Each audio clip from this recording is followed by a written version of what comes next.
Mickey May told me 7 years before I met Benny, have you heard about Benny Stafford? I said, no. He said, he's a born-again Christian. So I said, well, what's that?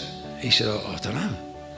So I said, well, if he keeps him off the booze, it might do him a favour. Sorry, his wife there, look. I said, it might do him a favour. So, and we was just going out to have a drink ourselves. So, never thought no more of it. But 7 years later, Benny come to the gym and said, Jim, can I train in here? So I thought, oh, is it born-again Christian? Yeah, you can train in here. I said, train over there, Ben. I wanted to be polite, but I didn't want him telling the fighters about God, in case he's upset their routine.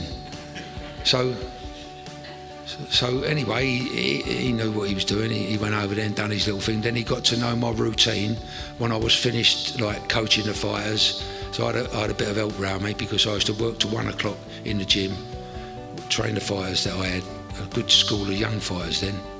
And then I used to 1 o'clock go to Luton to train Barry McGuigan. And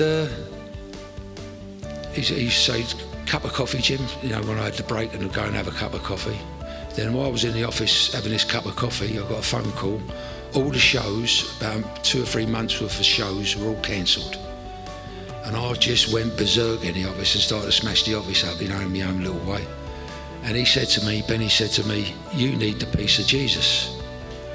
I said, Ben, and I've got enough problems trying to get these boys fights. And he went, Jim, he said, I'm telling you, you need the peace of Jesus. Now, in my mind, I thought, now, this might be the man I want to talk to. I want to talk to someone about what's happening to me. This might be the man. I can't talk to none of my family, even though we're very, very close. But I know what they're going to say, Jim. What's the matter with you? What are you doing? Don't. But no, I thought, this is the man. So I said to him, how long has this born-again business been about, Ben? So before he could answer, I said, don't tell me about Jesus. I'm a Catholic. So he said, so was Al Capone. So I thought, 10, I went 10, 20 years. He went nearly 2,000, this was back, we're talking, going back a while now. He said nearly 2,000 years. And I thought, oh, I should have known that, I learned that at school, you know. But my mind just wasn't cooperating with my body. So anyway, I started to ask Benny questions. I used to do my workouts in the gym. I've started to ask Benny a few questions about Jesus. And I kept saying to Benny, Ben, but I can't see him.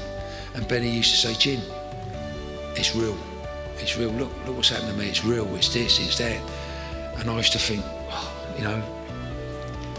Anyway, so one day I said to him, Ben, when I ask you certain questions now, don't get me wrong, I didn't know nothing about the Bible. I asked him a couple of questions, I can't remember what they are, some silly questions. He answered some and then he said, I don't know, Jim. He said, but I know a man, because he used to make phone calls. I said, who do you ring? He said, I ring a man named Robert Howarth. He said he's been a born-again Christian for 60 years. So I said, ring him up. I said, I'll go around and talk to him. So he done that. He said, yeah, we can go around this afternoon. So I thought, right, now I'm going to go around and see this man and I'm going to put a stop to it. I want to get back to myself, to my whole life. I want to go out and have a drink without feeling guilty. I want to smoke a bit of dope without feeling guilty. I want to do this, I want to do that. I said, right, Ben, we go around there this afternoon.